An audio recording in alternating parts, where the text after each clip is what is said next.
Are you ready? You think you can tell us what to do? You think you can tell us what to wear? You think that you're better? Well, you better get ready. Bow to the masters. Break it down! Alright guys, welcome to Wrestling Reviews from Across the Pond, or RAP for short. In this episode we're talking about Raw 1000 and voicing our opinions on it. I thought it was a great show, better than some of the pay-per-views nowadays, but it'll definitely go down in history. Matthew? I thought it was a fun show, yeah. It was, I don't think there was a bad moment, to be fair. I never stopped smiling throughout the show, which is a good sign.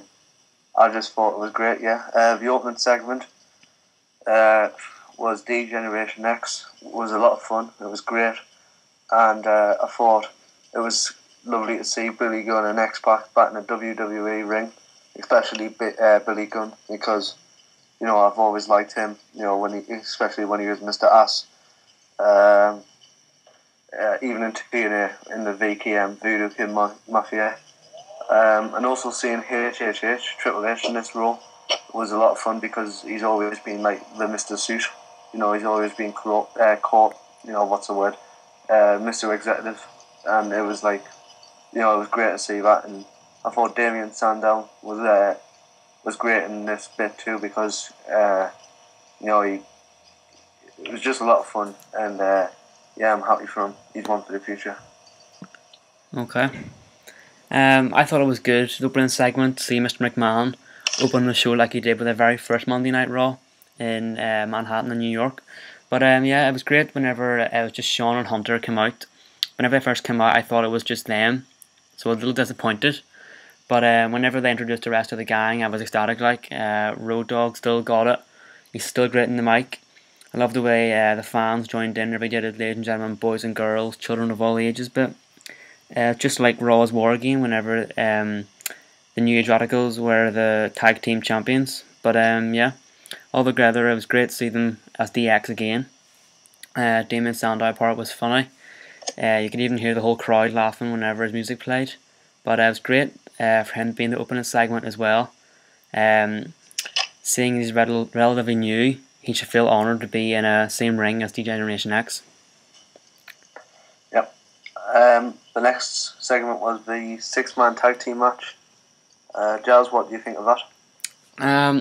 Alright match. It was average, to be honest. It's good to see Rey Mysterio and Sin Cara in the same ring together, as well as Ziggler and Jericho. But the JR commentary for this match was a bit puzzling because him only for that match was just a bit random. I wish he'd been around for the rest of the whole Raw. Sorry, but hopefully this also leads in a Rey Mysterio and Sin Cara connection some kind of way. Yeah, I thought it was a lot of fun for what they showed. I was disappointed to see Rey not get tagged in, but it was nice to see him out there.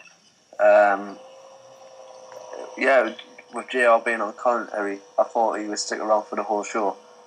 And if he wanted to do one match, or WWE wanted to have him do one match, it should have been the main event. I mean, imagine him, talking up the main event. We'll get onto that later. But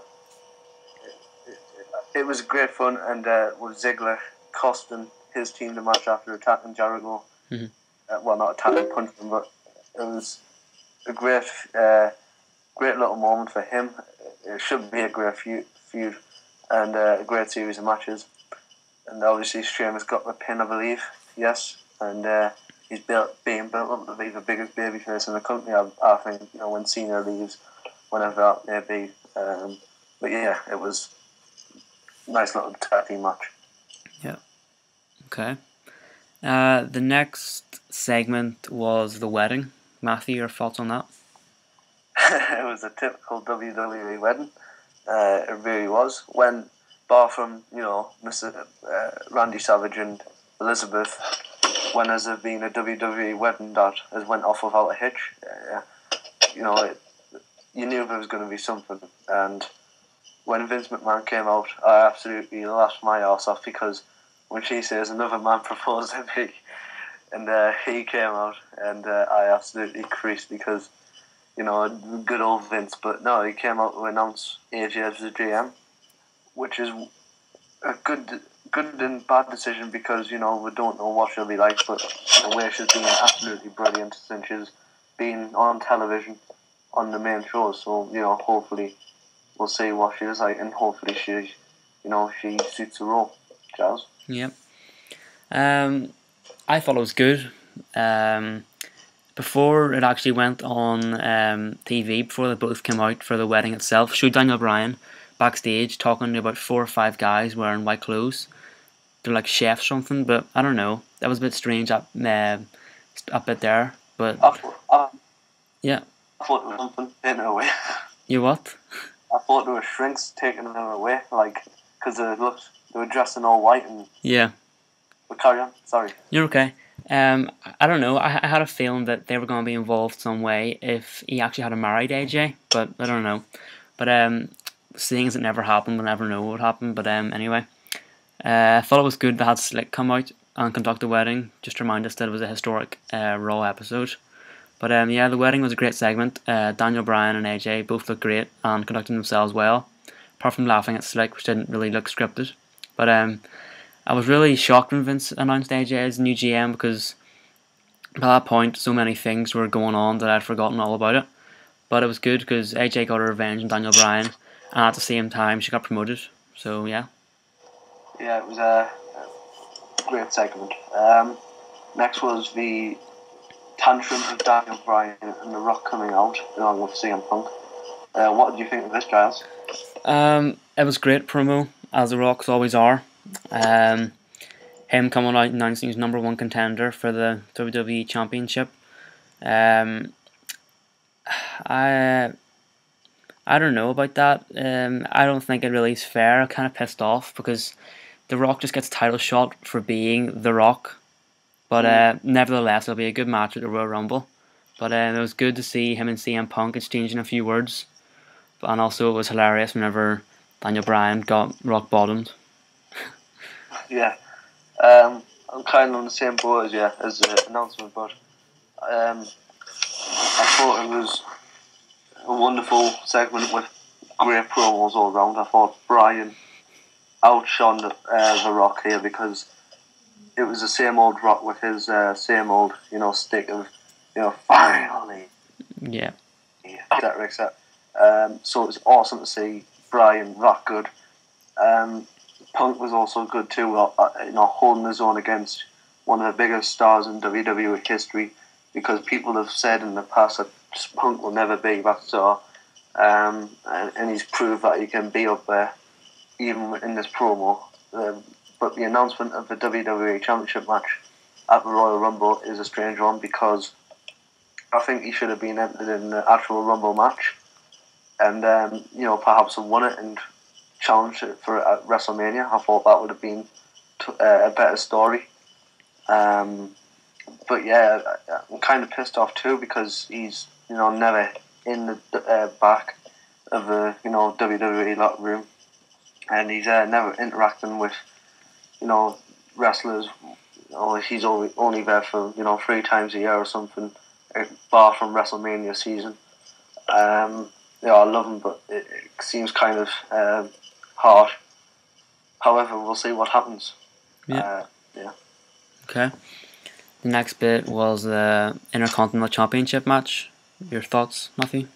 It was nice. It was a nice little match. I thought the crowd was dead, but I kind of blamed after that segment. It was a great segment, and the crowd were alive for it. But they want the momentum to be carried on, and obviously they didn't. And it was also nice to see Bret Hart back because the best wrestler ever, I think. But Christian putting over Miz was a shock because I thought Christian was winning. After all, he hasn't had the IC title for long, maybe a couple of months. And I thought if he won, then maybe it would set up a feud between the two. But no, Miz won, and I'm not upset about it because he needs the boost. I'm a big fan of the Miz. I think he can go places and he turns face, and who knows. But I was shocked. Okay. I thought it was a good match. A lot of near fall, which is always good, as it keeps you on the edge of your seat or on the edge of your bed in my case. But I was glad to see the Miz win, as I think he will solidify the championship, or so to speak, or whatever. He'll give it a meaning again, as Christian's reign wasn't really that exciting. He only really defended it against Cody Rhodes about 4 or 5 times, and that was it. But the Miz will be a good champion in my opinion. All I need now is someone like Zack Ryder or another mid-carder in need of a push to win the United States Championship to give it a meaning again. Yeah, I totally agree. The next moment of the Raw 1000 was Brock Lesnar responding to Triple H's challenge. What do you think of this, Giles? I always knew that Triple H would fight Brock Lesnar at SummerSlam as soon as Triple H challenged him, so I had no reaction to Paul Heyman telling Hunter that he won't fight him. But the part that shocked me most was Stephanie McMahon come out, since I haven't seen her on TV for about 3 years. But the Lesnar and Triple H scuffle was good. Both of them are looking in good shape, especially Brock. Since last time we saw him, he was like a milk bottle fighting against John Cena. But hopefully this means we can see a good wrestling match at SummerSlam. Yeah, I thought it was a great promo, great segment. Triple H coming out serious in his DX attire was pretty weird because I've not seen him do that. Yeah. But still, I mean, Heyman spoke on Lesnar's behalf, obviously, and I thought he was awesome as per usual. He wound Triple H up a bit, and then sex on legs. Stephanie McMahon came out, which was great because she was the protective mother after Heyman ripped into Triple H's children. Attacked Heyman verbally to goat him into accepting the match, and it was a great tactic. When Heyman said yes and then mocked McMahon's children or something, she attacked him, which I thought was quite funny because his little hair was all over. It was getting funny. But Lesnar came out and all hell broke loose. I thought he looked in better shape. I thought he was bigger. I thought it was he was much better. Triple H obviously got the better hand, and I'm really looking forward to their match at SummerSlam. It's I can see more interaction with Stephanie, maybe bringing up the storyline that she brought ECW. I don't know, but that's what I love wrestling, because you don't know what will happen. Okay. The next segment was the Heath Slater and the Legends match. I thought it was good to see Lita back. But my favourite part in this segment had to be JBL giving Slater one hell of a clothesline. Oh yeah. I've got a good feeling JBL will be back on WWE TV soon, so look forward if he is. Your opinions on this segment, Matthew? Yeah, it was a lot of fun. What I remember of it was JBL giving him the clothesline from hell. Lita coming out, Slater laughing at her, and it was a good segment. It was nice to see all the legends back. That face Slater, I guess.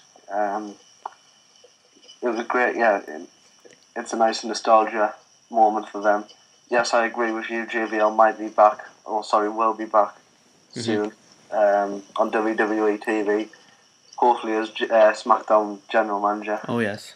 I think that would be brilliant. I never thought of that actually. Because it wouldn't mean he has to travel as much, which is great.